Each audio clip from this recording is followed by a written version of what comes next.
오늘 우리에게 주신 하나님의 말씀은 창세기 39장 16절에서 23절까지, 창세기 39장 16절에서 23절까지 말씀은 창세기 39장 16절입니다. 시작. 그의 옷을 곁에 두고 자기 주인의 집으로 돌아오기를 기다려 이 말로 그에게 말하여 이르되, 당신이 우리에게 데려온 히브리 종이 나를 희롱하려고 내게로 들어왔으므로 내가 소리질러 불렀더니 그가 그의 옷을 내게 버려두고 밖으로 도망하여 나가니라. 그의 주인이 자기 아내가 자기에게 이르기를, 당신의 종이 내게 이같이 행하였다 하는 말을 듣고 심히 노하지라. 이에 요셉의 주인이 그를 잡아 옥에 가두니 그 옥은 왕의 제수를 받는 곳이었더라. 요셉이 옥에 갇혔으나 여호와께서 요셉과 함께 하시고 그에게 인자를 더하사 간수장에게 은혜를 받게 하시매, 간수장이 옥중 제수를 다 요셉의 손에 맡김으로 그 재반 사물을 요셉이 처리하고, 간수장은 그의 손에 맡긴 것을 무엇이든지 살펴보지 아니하였으니 이는 여호와께서 요셉과 함께 하심이라. 여호와께서 그를 범사에 형통하게 하셨더라. 아멘. 사랑하는 성도 여러분, 평안하십니까? 아멘. 우리는 지난주 요셉이 유혹의 현장에서 옷을 버려두고 도망치는 장면을 살펴보았는데요. 하나님께 죄를 지을 수 없다. 유혹의 현장에서 나는 하나님이 보시는 앞에서 죄를 지을 수 없다. 이 코람데오 정신으로 딱 승리를 거뒀습니다. 참 멋지지 않습니까? 우리는 정말 그렇게 할 수 있을까 할 정도로 참 멋있는 신앙을 딱 보여줬어요. 자, 그렇다면 상식적으로 이 다음에는 무슨 일이 일어나야 됩니까? 참 쉽지 않은 유혹인데, 하나님 내 앞에 있는데 내가 어떻게 죄를 지습니까? 이렇게 했다면 하나님이 요셉아 참 잘했다, 너 참 기특하다 이렇게 하시면서 내가 너에게 이제 앞으로 상을 줄게, 평탄한 길을 열어줄게, 이래야 정상 아닙니까? 그런데 현실은 정반대라는 거죠. 상은커녕 누명을 뒤집어 쓰고 옥에 갇히게 된다. 선을 행했는데 돌아온 것은 최악의 결과다라는 겁니다. 오늘 말씀이 어떻게 하나님 앞에서 내가 최선을 다했는데 결과는 최악이었다라는 겁니다. 자, 우리가 신앙생활 하면서 가장 힘 빠지고 시험에 드는 순간이 바로 이럴 때죠. 하나님 말씀대로 살려고 발버둥 쳤는데 왜 이런 일이 제게 일어난 겁니까? 오늘 본문은 억울한 누명을 쓰고 감옥에 갇힌 요셉의 이야기를 통해서 이해할 수 없는 고난 속에 숨겨진 하나님의 섭리를 바라보는 여러분 모두가 되기를 축복합니다. 자, 보디발의 아내는요, 요셉이 버리고 간 옷을 증거로 삼습니다. 사실 옷을 버리고 간 게 뭐예요? 붙잡히지 않으려고 이 옷이라도 참 내팽개치고 도망갔는데 결국 그게 증거물로 돼서 남편이 돌아오자 이 적반하장격으로 나옵니다. 당신이 데려온 히브리 종이 나를 희롱하려고 들어왔다가 내가 소리를 지르니까 도망갔습니다. 그래서 내 이 증거물을 내가 여기 확보하고 있습니다. 이렇게 이야기하는 거죠. 기가 막힌 거짓말 아닙니까? 자, 졸지에 요셉은 파렴치한 이 성범죄자가 되고 말았습니다. 자, 그런데요 여러분, 이 장면을 보면서 요셉이 좀 답답하지 않습니까? 저 같았으면요 억울해서 미칠 지경이었을 것 같아요. 너무 억울하지 않아요? 제가 꼬시다가 내가 정말 못이라도 버려도 도망간 건데 이게 적반하장격으로 지금 나와가지고 다 뒤집어 씌운 거예요. 당장으로도 뛰쳐나가서 주인님 아닙니다, 저 여자가 거짓말하는 거예요, CCTV를 좀 돌려보세요. 당시에 CCTV가 없었겠군요. 지금 같았으면 블랙박스 한번 봅시다, 누가 먼저 사고냈는지 한번 봅시다, 이렇게 이야기했을 것 같은데 그렇게 못하는 거죠. 하지만 그래도 변명이라도 할 수 있는 거 아니에요? 근데 요셉은 아무 말도 없는 겁니다. 성경 어디에도 요셉이 변명했다는 기록이 나오지 않는다. 왜 침묵을 했을까? 첫째는 하나님을 믿었기 때문에 그렇다. 여기도 코람데오죠. 내가 소리 지르고 싸우는 것보다 모든 것을 아시는 하나님께 맡기는 게 훨씬 낫다고 믿은 겁니다. 야, 어떻게 이런 신앙을 우리도 가질 수 있을까? 내가 대놓고 막 붙잡고 싸우고 난리치는 것보다 하나님께 맡기는 게 훨씬 낫다는 것을 내가 믿는 거예요. 여러분 믿으십니까? 네. 억울한 일 당할 때 있죠. 또 힘들 때 있죠. 내가 발버둥 치는 것보다 하나님께 맡기는 여러분 되시기 바랍니다. 네, 대답이 없네요. 사실 이게 어렵긴 어렵습니다. 저도 목회하지만 참 어려운 것 같아요. 그렇게만 할 수 있다면 참 좋을 텐데 저도 말씀을 전하면서도 하나님께 다 맡긴다. 이게 쉬운 일은 아닌 거죠. 자, 둘째로 주인 보디발에 대한 마지막 배려였다. 만약 요셉의 진실을 다 까발리면 어떻게 되겠습니까? 보디발은 아내의 부정을 알게 되고 집안은 풍비박산나고 파탄의 길로 가게 될 것이다. 요셉은 자기가 억울한 누명을 쓸지언정 주인의 가정이 파탄나는 걸 원치 않았다는 거죠. 그래서요, 때로는 침묵이 웅변보다 강하다. 저도 말 잘하는 사람 중에 하나잖아요. 그러니까 설교도 많이 하고 목회도 하고 말도 많이 하죠. 그런데 때로는 아무 말 하면서 기도하는 권사님이 저보다 훨씬 날 때가 많다. 네. 여러분들이 기도하면서 침묵으로 다 기도할 때 하나님의 역사가 더 이루어질 때가 있다는 겁니다. 그러니까 가서 말로 설득하고 이해하려고 막 그러는 것보다 그냥 기도로 침묵으로 하나님께 맡기는 게 나을 때가 많습니다. 억울할 때 사람 붙잡고 하소연하기보다는 하나님 앞에서 침묵하며 기도하는 것, 그것이 요셉이 보여준 믿음의 품격이다 라는 겁니다. 그러니까 말 잘하는 것보다 무릎 꿇는 게 훨씬 나을 때가 많습니다. 자, 보디발은 아내의 말을 듣고 갑자기 이제 뭐 화가 났겠죠. 그 이야기를 듣고 분노해서 요셉을 감옥에 가두게 되는 거죠.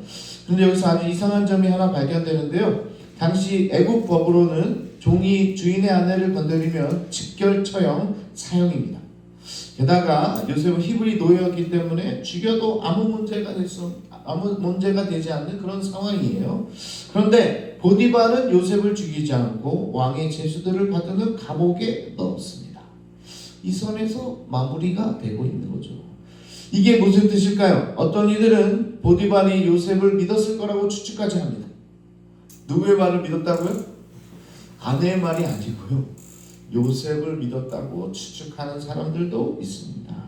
평소 요셉의 성실함을 알았고 반대로 자기 아내의 행실도 알았겠죠. 아내의 체면을 세워주기 위해 요셉을 감옥에 보내는 선에서 마무리를 했는지도 모릅니다. 그러지 않고는 이게 설명이 안 되니까 그렇게 추측을 하는 거죠. 시간이 지나다 보니까 처음에는 아내 얘기도 화가 머리끝까지 왔는데 시간이 지나고 요셉의 지금 반응을 보니까 요셉이 그럴 사람이 아닌데 이제 그런 마음이 좀 들지 않았을까, 그런 추측도 해보는 거죠. 여러분, 바로 이것이 하나님의 섭리라는 거예요. 겉으로 보면 감옥에 가는 게 비극이지만 실상은 사형을 면하게 하신 하나님의 보호하심이 여기에 들어 있었다.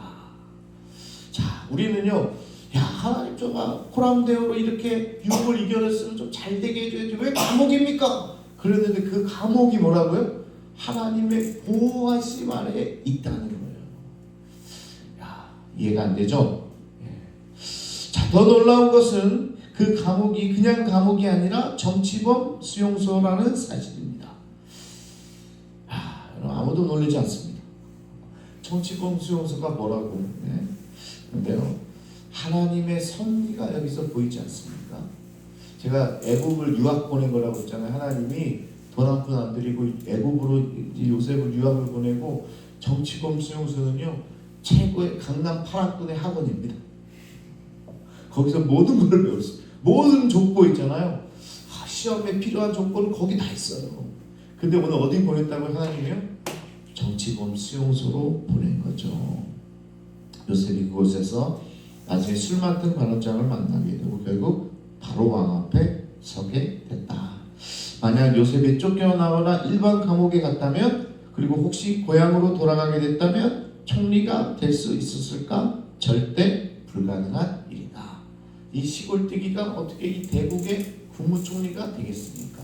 이런 강남 8학군에서 배웠기 때문에 이가 그런 바탕이 될 수 있는 거죠. 하나님은 감옥이라는 포장지를 통해서 요셉을 애굽의 궁궐로 한 걸음 더 밀어넣은 겁니다. 이게 보여야 돼요. 여러분의 삶에도, 여러분의 자녀에도요, 이걸 볼 수 있어야 돼요. 하나님은 감옥이라는 포장지를 통해서 요셉을 애굽의 궁궐로 지금 밀어넣고 있다. 그러니까 억울하다고 너무 슬퍼하지 마십시오. 하나님은 그 억울함조차도 재료로 써서 미래를 준비하고 계신다. 자, 마지막으로 21절, 23절을 우리 한번 같이 보는데요. 23절까지 성경은 계속해서 반복하는 말이 있습니다. 여호와께서 요셉과 함께 하심으로 또 여호와께서 그를 범사에 형통하게 하신다. 자, 요셉의 이야기에 많이 나오는 이야기는 항상 요셉이 하나님과 함께했다. 하나님께서 요셉과 함께하고 또 요셉의 삶이 형통했다. 이 두 가지 이 개념은 계속 따라다니는 거예요. 자, 그런데 여러분 지금 요셉의 삶이 형통입니까? 냄새나는 감옥 바닥에 누워있는데 뭐가 형통이라는 말입니까? 우리가 생각하는 형통은 고난이 없는 상태인데요. 하지만 성경이 말하는 형통은 고난 중에도 하나님이 함께 하시는 상태다. 이게 달라요. 우리는 고난이 없어야 돼. 문제가 없어야 돼. 우리는요, 교회가 모두 잘 되게 돼. 교회에 시험 드는 사람이 없어야 돼. 교회에 옮기는 사람이 없어야 돼. 교회에 모든 게 다 계속 늘어야 돼. 이게 형통이라 생각하는데 그렇진 않아요. 하나님이 생각하는 형통은 하나님이 우리와 함께 하시는 게 형통이다. 자, 요셉은 감옥에서도 이 전옥장의 마음에 들 만큼 또 성실하게 일하게 되는데요. 제수주제에 감옥 재반 사물을 다 처리하게 됩니다. 환경은 감옥인데 요셉이 있는 곳에는 하나님의 질서가 잡히고 평안이 임하고 있다. 지난번에도 말씀드렸죠. 형통의 복은 항상 고난의 보자기라는 그 보자기에 쌓여서 배달되고 있다는 거예요. 사람들은 겉보기만 보고 아이고 망했다 이렇게 생각하지만 비전의 사람은 그 보자기를 풀고 그 안에 담긴 하나님의 계획을 볼 줄 아는 사람이다. 요셉은 감옥을 끝이라고 생각하지 않았다는 거예요. 하나님이 함께 하시기에 이것도 나의 사명지다. 요셉이요, 만약에 끝이라고 생각했으면 이 감옥에서 열심히 했을까요? 재반 사업을 다 이렇게 꼼꼼히 챙겼을까요? 그렇지 않아요. 그는요, 항상 어디 가나 여기가 나의 사명지다 이렇게 느꼈기 때문에 최선을 다했고, 그랬기에 그는 절망의 장소에서도 가장 성실한 관리자가 될 수 있었다라는 겁니다. 자, 말씀을 맺겠습니다. 요셉은 죄를 짓지 않으려고 몸부림쳤지만 돌아온 것은 억울한 누명과 감옥이었어요. 우리도 살다 보면 선을 행하다가 오해받고 정직하게 살다가 손해볼 때가 있다는 거예요. 그러나 기억하십시오. 보디발은 요셉을 감옥에 가뒀지만 하나님은 요셉을 절대로 가두지 않으십니다. 오히려 하나님은 감옥까지 따라 들어가셔가지고 요셉과 함께 하셨습니다. 우리는 요셉만 저 차디찬 감옥에 가가지고 고생합니까? 이렇게 했는데 요셉 때문에 하나님도 거기 가 계신 거예요. 감옥에. 인간 감옥에 하나님도 거기서 축축한 곳에서 요셉의 손을 붙들고 계신 거죠. 어느 한 사람이요, 배를 타고 가다가 표류를 하게 됐어요. 무인도에 탁 도착하게 됐습니다. 그러니까 보니까 아무도 없는 것 같고, 야, 이거 누가 나를 구해줄 수 있을까 막 걱정하다가 그냥 이렇게 하면 안 되겠다 그래서 오두막을 짓기 시작합니다. 내가 좀 살 집이라도 있어야지. 오두막을 탁, 그리고 나무도 끌고 모아서 오두막을 짓고 이제 며칠을 살게 되는 거예요.